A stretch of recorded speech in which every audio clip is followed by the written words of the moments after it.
Welcome to Proto-Future, a podcast about setting up podcasting studios in unoccupied sleeper car bedrooms. This is Proto-Future episode 15, How to Ride Amtrak Part 2, Reserving and Riding a Train. In this episode, I'll discuss how one might actually ride Amtrak, from reserving tickets to the onboard experience to dealing with the unexpected, recorded live from the Coast Starlight Train 14.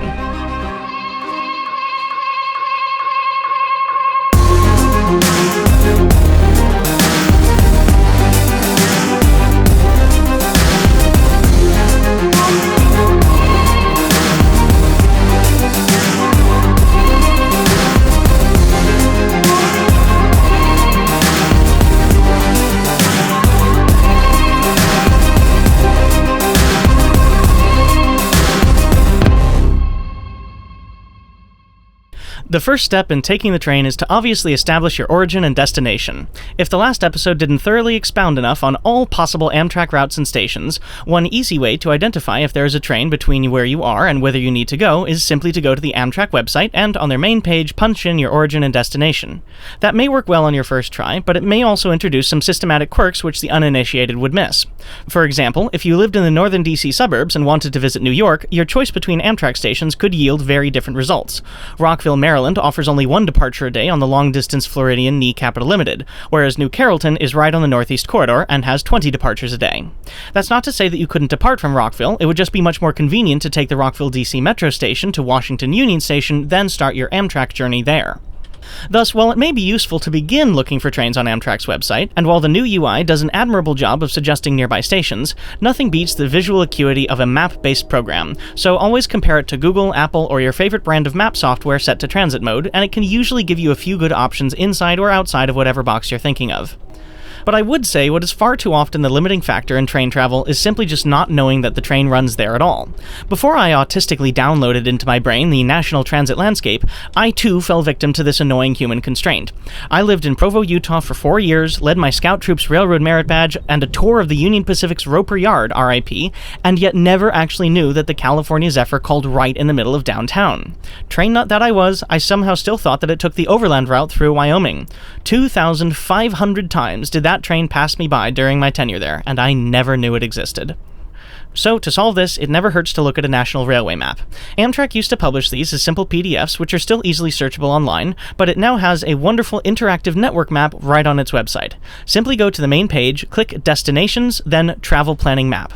This shows you not only train routes and stations, but also the additional destinations accessible by Amtrak Thruway Bus Connecting Service, aka Red State Amtrak. Though the UI could use some improvement, it is extremely useful to visually see all of the geographic options, if not the frequencies. In general, for choosing a route, especially for your first trip, you might have to cross-reference multiple sources until you find a station pairing and departure schedule that fits your requirements. I strongly recommend referencing the Rail Passenger Association's Amtrak timetables as a hard copy of what each train does. Just remember to read northbound and eastbound trains on the right side from the bottom up, and of course, donate to support their work. As with any system, bus, train, or even road or highway, the more you use it, the more you'll understand the quirks of each individual component and segment, and the better you'll be able to navigate it. Consider your first trip to be less train as a tool for travel, and more as an adventure for sake of train. Then, as you ride the train more, you'll be able to better figure out how to use trains efficiently as a tool for sake of travel. When in doubt, you can refer to my last episode on the subject for the nuance and quirks of every single Amtrak route and every single station. Finally, the best sources of information are the people involved in the company, so please don't hesitate to contact the helpline or just book a simple, easy, low-stakes pilot trip and ask your questions of the conductor on board, who does this every day for a living. Once you have identified your desired origin and destination station and clicked on to buying tickets, you'll often be presented with multiple options. Sometimes it will highlight the fastest option, and sometimes that will work out well enough, but not always. As with most modern travel companies, Amtrak uses demand-based pricing. Unlike airlines, which use manipulative pricing algorithms to extract every possible dollar from you, Amtrak works fairly simply. Each train has U seats at V price, W seats at X price, and Y seats at Z price. The more booked out a train is, the more expensive expensive it becomes, which works to prevent overcrowding by balancing out demands across multiple trains and seating classes. In practice, this means that booking earlier usually results in much better deals, but also shifting your desired departure by an hour or 3 or a day or 2 in either direction could offer savings. More rarely, there can be trains where coach class is booked out, but business or sleeper class is emptier, allowing a comparatively smaller upgrade to a higher service class. In fact, Amtrak's new bid up procedure usually prompts you in the app to offer a bid for an upgrade, and can offer a further discount applied 20 or so minutes before departure. So be sure to offer even a tiny bid and check your app before departure as you're queuing up, as well as when reserving tickets, checking a train or two in either direction if you're flexible to see if you can find a cheaper itinerary. However, do note that not all tickets presented by the web app are the same, as you are usually offered various options of varying quality. Read carefully as, say, if you are traveling between DC and Chicago, you could get the Floridian, a direct train with okay on-time performance, the Cardinal, a train that takes much longer and has much worse meal service, or also possibly some unholy combination via an Amtrak thruway bus, which may be 45 minutes faster, but infinitely less comfortable. Explore all of the options offered to you and click through the details to make sure you know exactly what you're booking. Other things to be aware of when planning and paying for tickets include the following. Amtrak offers many discounts, so keep note if you're AARP, military, a student, or a member of the Rail Passengers Association. All will likely garner a 10% discount on all tickets with minimal blackout dates. Amtrak also has discounts for groups and a few other categories worth looking into, as well as running a lot of seasonal promotions on amtrak.com/deals. Additionally, if you're planning a great big old trip across or around the country, look into their rail passes, which offer bundled rides at a discount. The commuter rail pass comes in monthly, 10 or 6 ride options for travel between any 2 designated stations. The USA Rail Pass offers 10 rides in a month to any one of the over 500 stations in the lower 48, and the California Rail Pass offers 7 rides in 21 days anywhere in California. The USA Rail Pass is about $500, the Cali Rail Pass is about $160, and the Commuter Rail Pass obviously varies between stations but is about between the two, although discounts may be applied to all of them. You still have to reserve tickets in advance just to make sure there are seats on board the trains you want to ride, but they just come for free.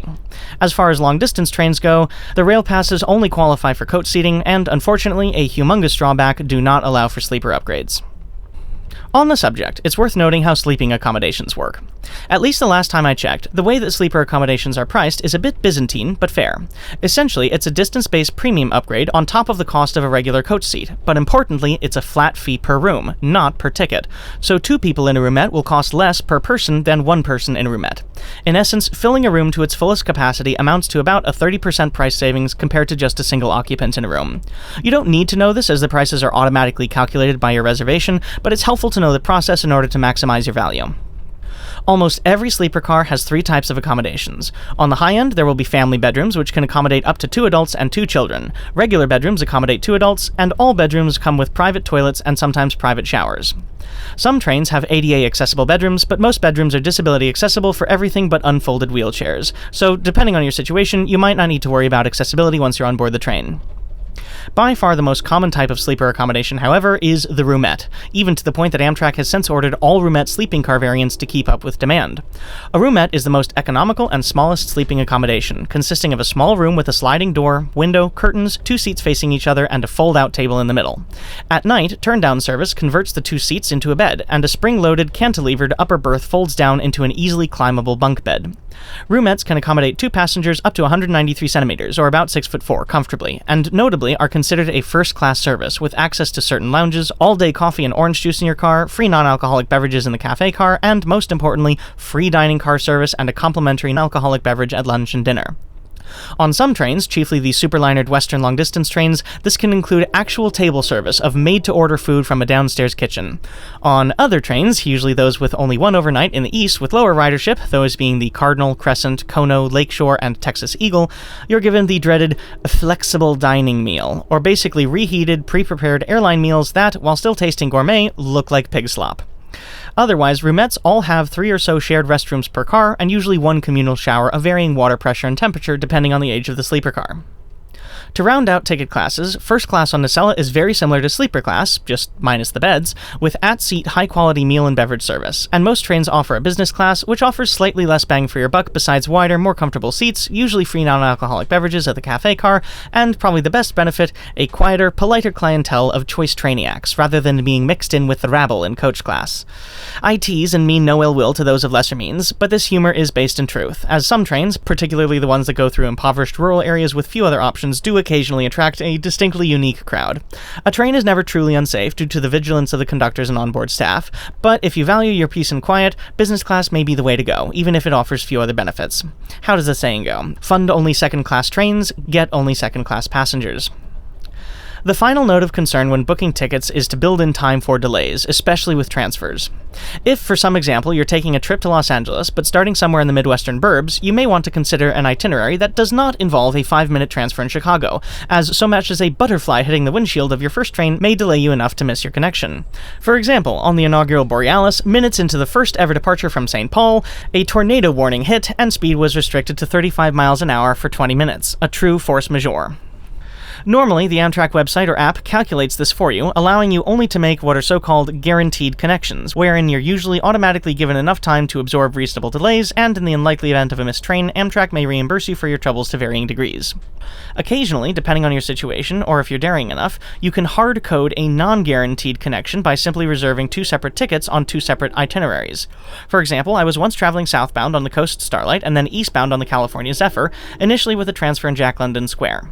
Unfortunately, over the night through Oregon, the Starlight had accrued enough delays as to miss the connection in Oakland. However, I knew that the Starlight and the Zephyr ran opposing between Oakland and Sacramento. Because the transfer in Sacramento was under 90 minutes, the app wouldn't allow me to rebook the connection, so I explained my plight to the ever-helpful Amtrak phone line, and they force overrode the software with an itinerary change for transfer at Sacramento Station. Worst case scenario, the Starlight would have accumulated even more delays between Northern California and Sacramento. I'd missed the connection like I was going to already, but as it ended up happening, I made the connection successfully with an hour and 15 minutes to spare. Commonly, though, many popular trains will have timed connections around 60 minutes, designed to work within each other's schedules. A major example is the Heartland Flyer to the Texas Eagle or vice versa.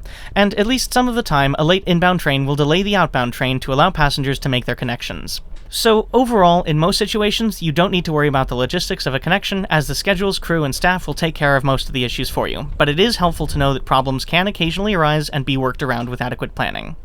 Finally, accounting for delays should also extend to once you're off the train. While schedules are thoroughly padded in the last station, such that long-distance trains delayed by upwards of an hour or more can still arrive on time at their terminal station, while it's rare, it's unfortunately not uncommon for notable delays to occur. It's not like every single train is always late by 30 to 45 minutes, it's much more like one train out of every 10 or so gets upwards of a 4-hour delay, but the other 9 are totally fine. Sometimes you can figure out which train this is by looking at Amtrak's on-time performance or OTP report cards for each route, and using this, I once found that almost every single delay on the Empire Builder came just from the Monday departure from Seattle, because BNSF liked to get a jump start on the work week and chose the most lightly passengered midweek train to sacrifice. Most of the time, though, it's never going to be as clear-cut a case, so especially if you're arriving at a non-major station mid-route, hope for the best but plan for the worst. Don't get any tickets to shows or museums or dinner reservations for within at least several hours of your scheduled arrival, and give yourself the flexibility to adapt to rare but significant disruptions. Once you have purchased your ticket, your job is very simple. Get to the station on time. One of the benefits of train travel is that you can basically show up and board the moment you've purchased a ticket and within moments of the train's departure. The TSA, this assuredly is not. However, of course, as a matter of precaution, you should arrive early enough in proportion to how infrequently your train is. If you're on the Northeast Corridor and the next departure is in an hour or less, okay, maybe you can get there as few as 10 minutes prior to departure. If you're in the middle of Montana or Iowa, where the trains come only once every day, maybe it's a good idea to be within walking distance of the station at least an hour early, maybe even 2 or 3. One of the saving graces of Amtrak, delays, and platform waiting is that, almost always, and barring a few exceptions, the train doesn't depart prior to the published time. Keep an eye on the app for the estimated arrival time, and, if it's delayed, unlike a plane, with pre-boarding, Diamond Medallion members, First Class, Zones 1 through 80, and then finally your zone, all of which must conclude 15 minutes prior to departure, with a train, you're more than welcome to hang out at a nearby restaurant or cafe so long as you're trackside about, 20 minutes before departure. Annoyingly, at some of the major stations, mostly on the NEC or hub stations like Seattle or Chicago, Amtrak requires that you queue up and be led like cattle to the appropriate train platform. For these stations, keep in mind that you may have to arrive a tad earlier and find the designated Amtrak waiting area first, to then get the lowdown on the station's boarding procedures. But after a time or two, you'll acclimate to the quirks and may even be able to find the secret unmanned baggage elevators and lead yourself down to the platform in advance. I'm looking at you, Philly. When you're on the platform and the train has arrived, there will usually be a few doors open. Not only is there a delineation between sleeper or business and regular classes defining which door you board at, conductors often like to group passenger cars by major destination, such that they can open up that car's door for detraining on arrival and give everyone a shorter walk. Find the conductor or assistant conductor, usually in a light blue shirt or dark blue jacket with 3 or 4 silver bars on their epaulets, show them your ticket, and state your destination and class. They'll direct you to the appropriate door, then walk down the platform, queue, and board. Passenger cars always have labeled on the outside near the door the type of car in question: coach, business, or sleeper. In the event that you have a reserved seat, as is the case for some trains, or have sleeper accommodations, you'll need to note which train car that reservation is in, and then find your reserved seat inside like an airplane. Amtrak trains often have 4-digit changing number boards indicating a car's identity in correspondence with the seat or room reservation. For example, 2131 is in sleeper car 31 on train number 21, the Texas Eagle, whereas 2111 is coach car number 11 on the same train. Note that the car numbers may sometimes not be linear. Most of the time, though, all you need to do is just follow the conductor's directions, board, and seat freely. For those who are mobility impaired, the Northeast Corridor is largely fine, having high-level platforms allowing at or near roll-on capacity, maybe plus a minor bridge plate. Most other Amtrak stations, however, are low-level and require a step box and 1 to 4 steps up to platform height. Nearly every station, however, does have a hand-crank elevator locked in a shed platform side, so don't worry and just alert the conductor to your predicament. I believe every sleeping car is equipped with an accessible bedroom, and forthcoming long-distance trains should soon have a fully accessible core train set with multiple onboard elevators.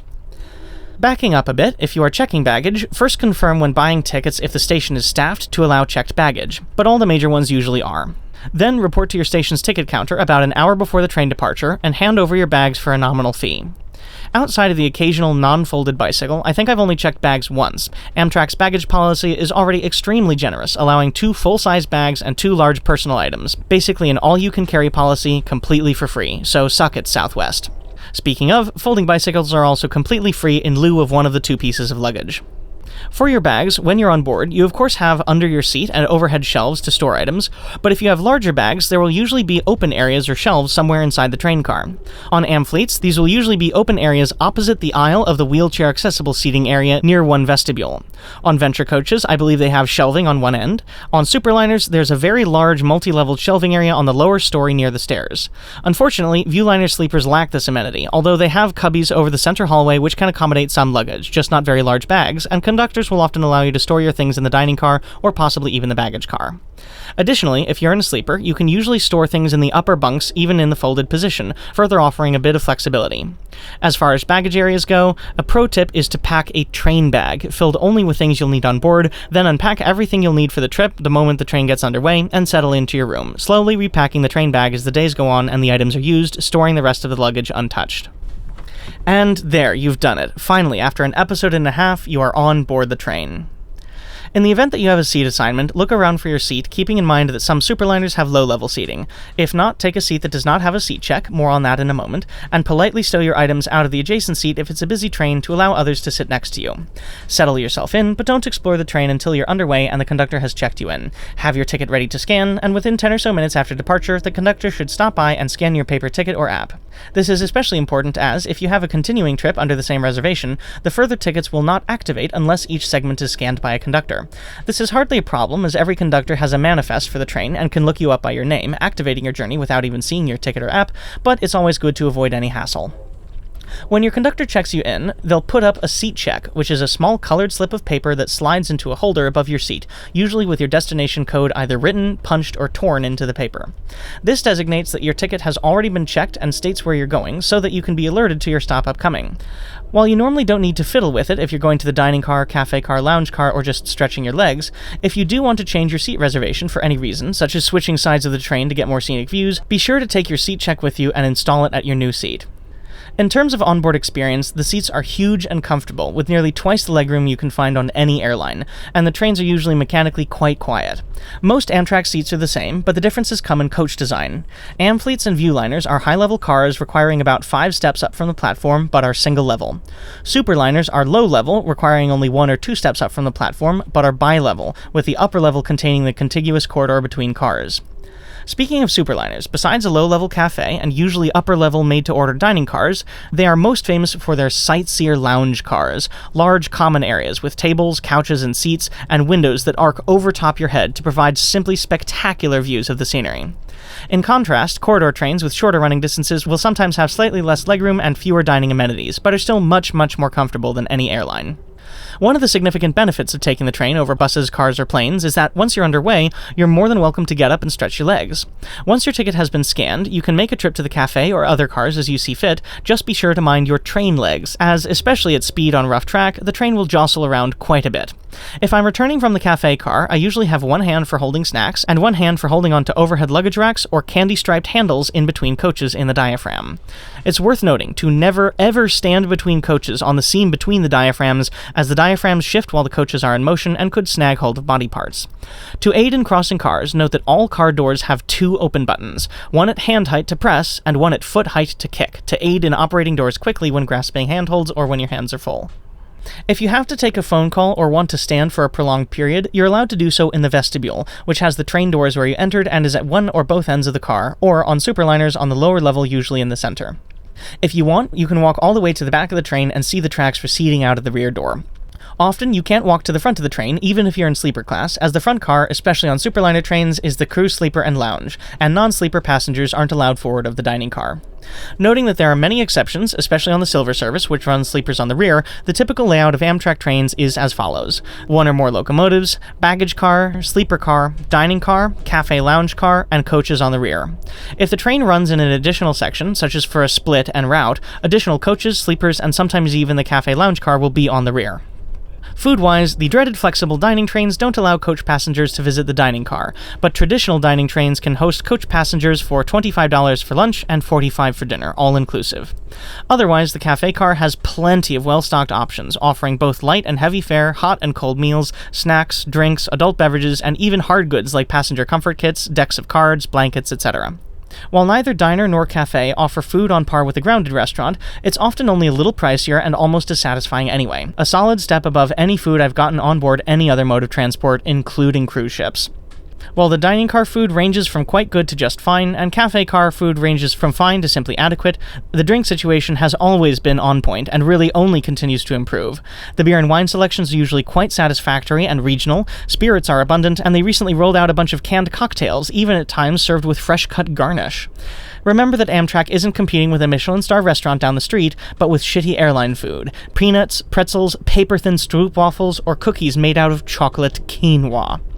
All cafe cars accept credit cards, but bring along some cash just in case the Wi-Fi stops working.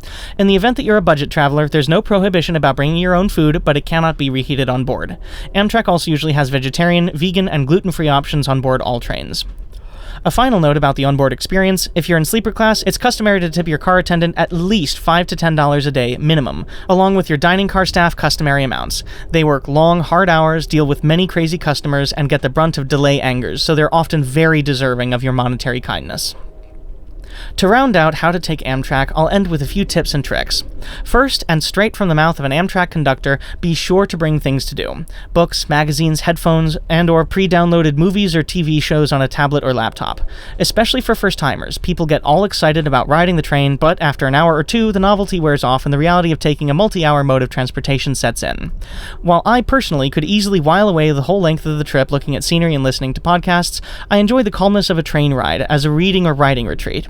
If you're in it for a long journey, bring a game, set up in the lounge car, and make some friends. I learned one of my all-time favorite card games, Nerds, from a fellow passenger on the California Zephyr once. When we boarded in Sacramento, we were complete strangers. When we detrained in Chicago, we all went out to eat afterwards and stayed in touch for a few years. It was honestly incredible. The second biggest cheat I can offer you is asm.transitdocs.com. That's Alpha Sierra Michael .Tango Romeo Alpha November Sierra Indigo Tango Delta Oscar Charlie Sierra .Charlie Oscar Michael. This is an unofficial volunteer-programmed web app which translates all of Amtrak's and VIA's publicly available GIS data into a nationwide map tagging every single train with where it is and how it compares to its published schedule. It can even note how fast the train is moving, so whereas the Amtrak app only gives you occasional status updates, TransitDocs can tell you if the train is delayed but moving at track speed just around the bend, or is delayed but 55 miles away buried in a siding moving 0 miles per hour and only getting delayeder. It also estimates delay makeups and new arrival times, as just because you're delayed 2 hours now doesn't mean you're going to be exactly 2 hours behind schedule for the entire rest of your journey. For rail fans and passengers alike, it's an invaluable resource. Alternatively, DixielandSoftware.net does very similar work, but despite the problematic name, it also has the notable addition of station departure boards, which allow you to select a single station and see a simulated flipboard of which trains are due next. This is particularly useful for rail fanning at a single location, especially near a terminal station where trains may be soon due but haven't officially originated yet. Finally, already touched on and using the same GIS data are the Rail Passenger Association's train and corridor schedules, which can help to clarify on a hard copy what it is the trains are supposed to do. Once again, this specifically and all the RPA's work generally are absolutely invaluable resources for traveling by train. Go donate immediately. Other miscellaneous tips include the following. While Amtrak has a generous baggage policy, don't take more than you can carry yourself. You still have to navigate to, from, in, and around stations, and transit last-mile connections are seldomly available right at the station platform. At a maximum, you should take only 2 large and 2 medium-small bags on board, although you can probably sneak in a backpack as long as you're not taking up obnoxious space from other passengers. Anything more, and you should have your luggage checked in the baggage car for a fee. This advice comes directly from an Amtrak conductor who wishes to note that loose articles like blankets, headphones, and children can further complicate boarding to everyone's chagrin. On board, never listen to music or movies without headphones, and keep conversations to a low volume. If you want to talk loudly or for a protracted length of time, go to the cafe car. If people nearby you are being loud against your requests, many day trains have quiet cars that offer, quote, library-like atmospheres, and if not, bringing your own earbuds can help insulate you aurally from those who don't. If you have children, earbuds and entertainment systems are an absolute must. If you're roughing it overnight in coach, remember to bring blankets, pillows, earbuds, and a sleep mask, and all these items may still be useful even in roumettes if you're a light sleeper. Amtrak cars have curtains, comfortable lie-back seats, and are generally quiet, but the more personal comfort you bring, the better you'll be able to sleep. Also, if you snore, please be merciful to those around you and bring some snoring aids. And lastly, if delays happen, do your best to roll with it. Safety is prioritized above all else on the railroad, and sometimes punctuality may be disrupted by a force majeure. Ask a conductor for what help they can provide, be kind to them for the things they cannot change, and as best you can, sit back, relax, have a snack, enjoy a beverage, and savor the downtime from the rat race we all live in. A final note, I've spent the last 2 episodes describing how to ride Amtrak, but if you're teetering on the fence, allow me to give you a few reasons of why you should take the train. When you take into account that sleeper class includes free food, overnight lodging, and travel through the night, Amtrak is almost always both faster and cheaper than a road trip, where gas, food, and motels are all paid for separately and not up front. On trips under 1,000 miles, even slow-speed trains can be faster than planes, largely because they require much less boarding shenanigans and drop you off right in the middle of the city, not an isolated outer edge of a metro area far away from your ultimate destination. Trains can even be faster than driving because they usually take much more direct routes, and you don't have to worry about taking time to find parking. Don't forget that even quote-unquote slow-speed trains still travel at 80 miles an hour, which, last I checked, is faster than you're supposed to go on the highway. Trains are also more comfortable and enjoyable too. Unlike the cramped seating of buses or planes, the smallest coach-class Amtrak seat is bigger and has more legroom than the biggest first-class plane seat. And because road trips require all of your attention to drive, but trains allow you to relax, trains are even less mentally fatiguing, allowing you to arrive refreshed and roaring to go, whereas driving gets you there empty and spent. A former roommate of mine once traveled to New York and back, out by bus and back by train, and she reported that, even though the bus ride was shorter and more direct than detouring through Philly, the train was much better in every way, especially because it was more comfortable and allowed you to get up, walk around, and have a snack. Seriously, do not underestimate the comfort factor. If you're in it for an experience, even though it has slightly dulled with COVID, the dining and cafe cars are spectacular opportunities to socialize with a wide swath of fellow passengers. There's something that happens once the door closes, like you're on an island or on a cruise ship. Once the train departs, you are all in it together, and it gives you a license to be just one with your fellow apes. You do in fact meet the most interesting people on the train. Hi, nice to meet you. I'm on the train right now. Especially with Southwest falling, Amtrak is now the best remaining way to get around with lots of luggage. Basically, if you can carry it, you can take it with you, and compared to planes, all Amtrak prices are straightforward and easy to understand. You don't get the sense that they're trying to bilk extra money out of you with service fees for this or that anywhere near as much as you do with flying. As far as adventure goes, trains have an incredibly smaller impact on the environment than any car. Unlike highways, which are a 200-foot wide scar through the terrain, and further surrounded by an impact crater of asphalt and a radiation zone of gas stations, fast food, motels, and strip malls wherever you go, no matter how remote, railroad mainline rights-of-way are at most 40 feet wide, bringing you in so much closer contact with nature. The scenery you see from the train is so much wilder, realer, and more dramatic than anything you'd see from the road. Frankly, this alone makes it every American's simultaneous duty and birthright to ride a long-distance train at least once. Someone once notably quipped, "At Amtrak, we don't believe in flyover states."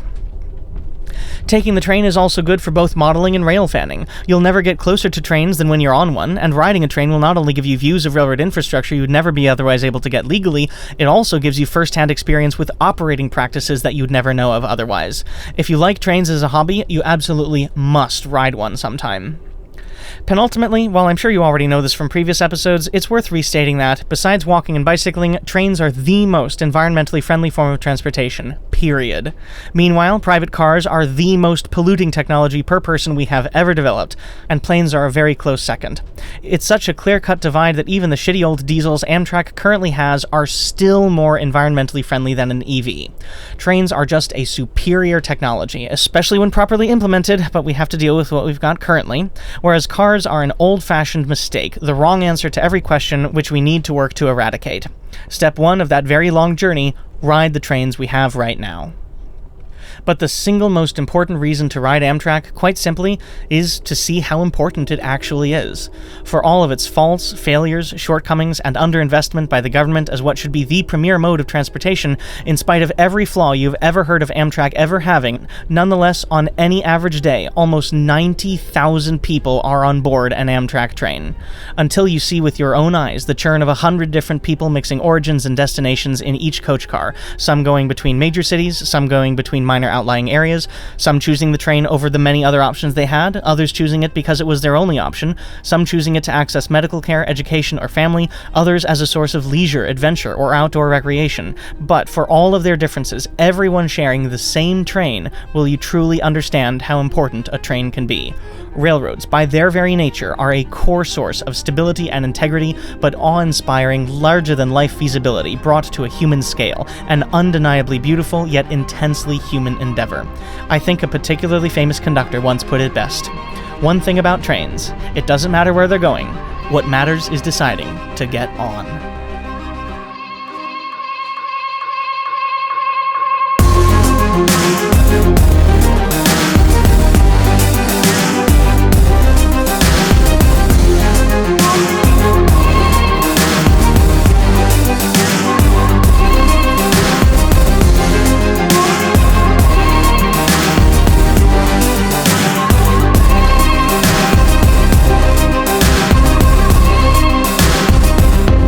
This has been episode 15 of the Proto-Future podcast, How to Ride Amtrak Part 2, Reserving and Riding a Train. The theme music is Spark of Life by Benjamin Lazarus through Tribe of Noise. I would like to thank all of my extremely generous and patient patrons, Pedro Reyes, Ron Kleiss, Bill Ford, Linda Eskin, and Roger Coleman. And extra special thanks to Bill Brown of the Rail Brothers, my newest patron as of this month. For this episode, I also wish to thank all the conductors, assistant conductors, service attendants, cafe car attendants, dining car staff, and other passengers on the Pennsylvanian, Keystone, Lakeshore Limited, Texas Eagle, Sunset Limited, Pacific Surfliner, Coast Starlight, and Amtrak Cascades for making this journey such an incredible and enjoyable adventure. An extra special thanks goes out to several Amtrak conductors and cafe car attendants, all of whom wish to remain anonymous, but whose insight I asked for several years ago proved to be absolutely invaluable in crafting these two episodes. You truly do meet the nicest people on a train. If you would like to know more, you can visit the website at www.bgtmrring.org. That's Bravo Golf Tango, Michael Romeo Romeo, Indigo November Golf, Oscar Romeo Golf. To listen to the Manifesto and Prologue series, watch the Modern Modeling Clinic anthology, or read the free-to-access Patreon production blog, and please consider donating on a monthly basis to help defer hosting and equipment costs and support what I do. This content is CAN-credentialed. You can report instances of harassment, abuse, or other harm to their hotline at 617-249-4255 or on their website at creatoraccountabilitynetwork.org. This podcast was written, recorded, and produced on the ancestral lands of the Susquehannock, Osage, Monongahela, Shawnee, Massawomack, Lenni Lenape, Munsee Lenape, Shakticoke, Mohican, Haudenosaunee, Mohawk, Oneida, Onondaga, Cayuga, Seneca, Winronan, Erie, Mississauga, Kaskaskia, Wyandot, Miami, Peoria, Kickapoo, Potawatomi, Fox, Oceti-Sakowin, Ho-Chunk, Sauk, Awapa, Caddo, Wichita, Tawakoni, Humanos, Comanche, Waco, Tonakawa, Kauhlitikan, Lipan Apache, Tonkawa, Sana, Mascago, Mescalero, Apache, Sumas, Mansos, Pero, Tiwa, Chihuahua Apache, Pescardo, Western Apache, Oodham Hewid, Hohokam, Sobaipuri, Tohono Oodham, Upper Pima, Maricoca, Yavapai Apache, Cocopa, Haised Oodham, Coatsayan, Kumiaisis, Kuhila, Luceño, Sereno, Tongva, Juaneño, Tataviam, Chumash, Fernandeño, Ventureño Chumash, Barbareño Chumash, Inaseño, Amuu, Selenian, Obispeño, Esalen, Alma Mutsun, Chalon, Rumsen, Olone, Awaswas, Muekma, Tamian Nation, Confederated Villages of Lycian, Miwok, Karkin, Patwin, Nisian, Cayusi, Umatilla, Walawawa, Conco, Mechpuda, Yana, Nomlaki, Northern Wintu, Daupam Wintu, Elpon Wintu, Kilibal Wintu, Winnemem Wintu, Confederated Tribes of Siletz Indians, Achuami, Modoc, Pit River, Waymak, Owanuchu, Shasta, Nomtipam Wintu, Nomsus Wintu, Malala, Cow Creek Umpqua, Tekelma, Klamath, Confederated Tribes of the Grand Ronde, Kalapuya, Yonkala, Winnefeli, Chaffin, Sankupi, Santiam, Ahanchoyuk, Clackamas, Cowlitz, Multnomah, Klickitat, Chehalis, Nisqually, Squaxin, Puyallup, Muckleshoot, Duwamish, Stillaguamish, Squamish, Snoqualmie, and Tulalip tribes. I would like to thank them for their historical stewardship of Pennsylvania, New Jersey, New York, Ohio, Indiana, Illinois, Missouri, Arkansas, Texas, New Mexico, Arizona, California, Oregon, and Washington. Thank you very much for listening. Keep riding trains, keep assassinating Nazis, and keep building a better future.